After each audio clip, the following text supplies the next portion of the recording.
Hey guys, welcome to my first Honkai Star Rail video. As I'm sure you're no doubt aware of, Honkai Star Rail has officially been released globally, and I've had my eye on it for a good while since I've become a Hoyoverse fan. Some of you may remember my community posts foreshadowing Star Rail content in the near future. Don't worry to all my Genshin viewers, there will still be Genshin content as usual, but I was looking for opportunities to branch out, and finally there is one. Speaking of Genshin viewers, I thought it would be appropriate to make my first video dedicated to you guys. For today, I'll be giving you an introduction to Honkai Star Rail's gameplay by highlighting similarities between it and Genshin as a sort of encouragement for you to try it out. Seeing as both titles are made by the same developer, Star Rail will look very familiar in a lot of aspects even if you never played the closed betas. As stated earlier, we're going to be spending this video detailing all the similarities between Genshin and Star Rail, and in a later video, I'll be going more in depth on Star Rail's gameplay itself. To start, you'll be happy to know that despite the game revolving around turn-based RPG-style encounters, much of the game's controls and user interface are almost identical to Genshin. Unlike Genshin, which is an open-world action RPG with a ton of overworld travel, Star Rail's gameplay entails navigating through dungeons and battling your way through various enemies to complete objectives.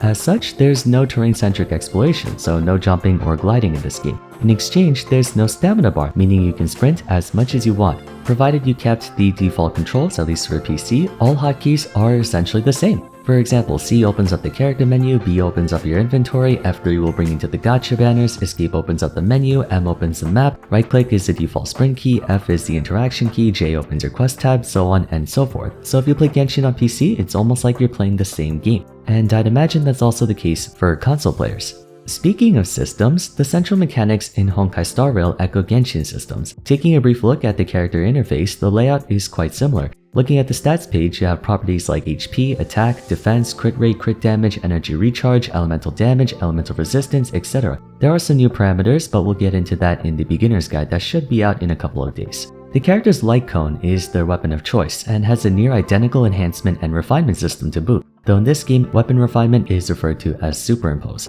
Otherwise, take everything you know about weapons in Genshin and apply it here. You need XP materials to level it up, and then materials to ascend the weapon.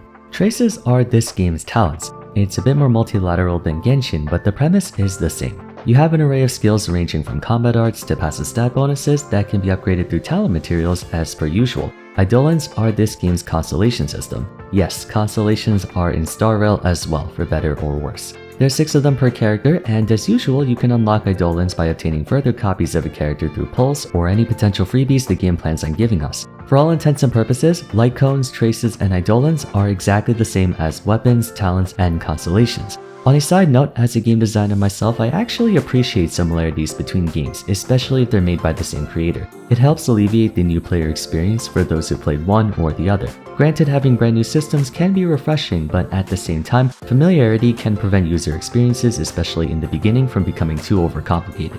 On the subject of familiarity, Honkai Star Rail has an element system just like Genshin. There are 7 elements in this game: physical, fire, ice, lightning, wind, quantum, and imaginary. Fun fact, for all the Eula mains out there, the physical element in this game is an actual element with actual support, interactions, and whatnot. Now, the way elements work in this game is a bit different than in Genshin. In Genshin, every element has a corresponding weakness to it. For example, Pyro is usually weak to Hydro, Hydro is usually weak to Cryo, Cryo is weak to Pyro, or Electro, Electro is weak to Pyro, etc. Unlike traditional RPGs, enemies don't take additional damage when struck by attacks of an element they're weak against like in Genshin. Every enemy in this game has a toughness bar that can inflict weakness break when reducing it to 0, causing them to take additional damage from elemental attacks based on the one that reduces toughness. Once again, I'll be going more in depth on Honkai's actual systems in the Star Rail Beginner's Guide later, but just wanted to let you know that Honkai Star Rail also gives each character an element. Continuing on with combat, rather than being weapon-based, units are divided into a class system known as paths. There are 7 in the game: Destruction, aka General DPS, Hunt, which primarily focuses on single target damage, Erudition, which focuses on multi-target, Harmony, which is about supporting, primarily offensive and utility, Nihility, which is for debuffing support, Preservation, which is for defensive support and tanking, and then Abundance, which is your healer class. So despite there not being a formal weapon system, the classification of light cones resembles weapons in Genshin.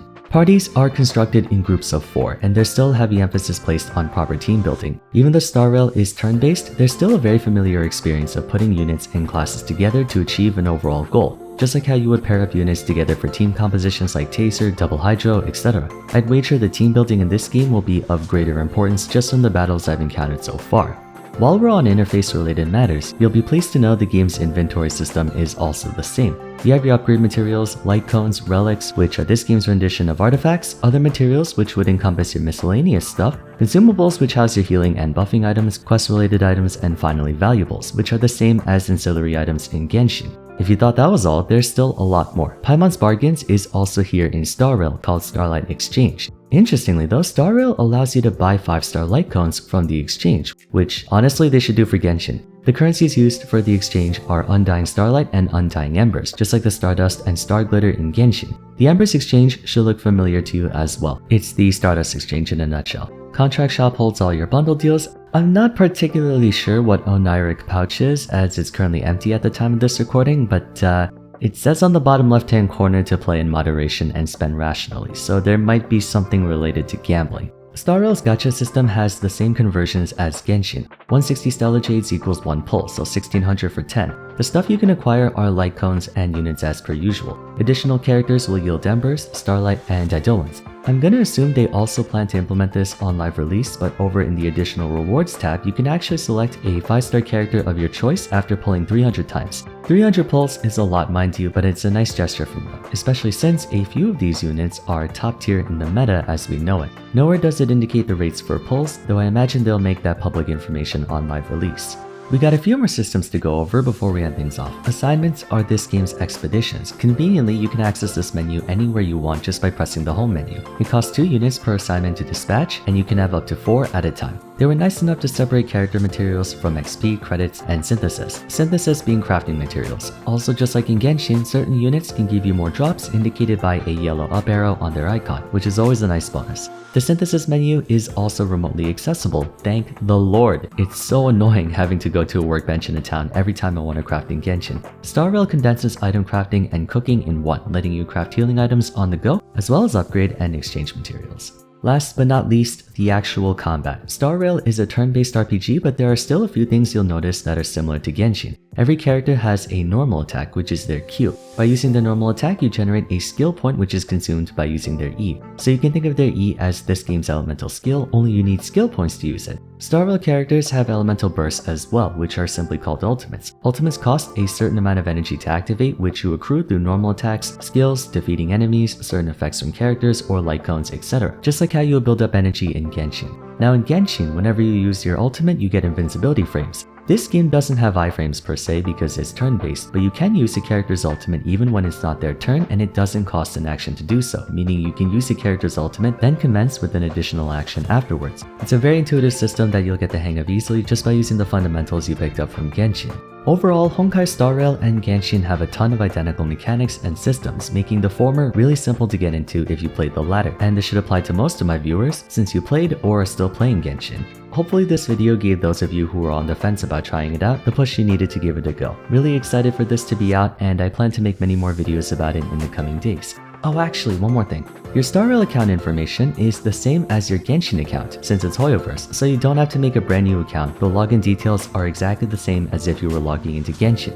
If this video was helpful to you, it would be awesome if you could leave a like and subscribe. Consider following me on Twitter at Vars, joining my Discord server, and be sure to stay tuned for my beginner's guide on Honkai Star Rail, which should be out in a few days. Thank you all so much for watching, and thanks once again to Hoyoverse for bringing me on board. Gonna be making tons of content for this game, so I'm gonna call it for now and get straight to work on the next one. Take care everyone, and one more time, a big welcome to Honkai Star Rail.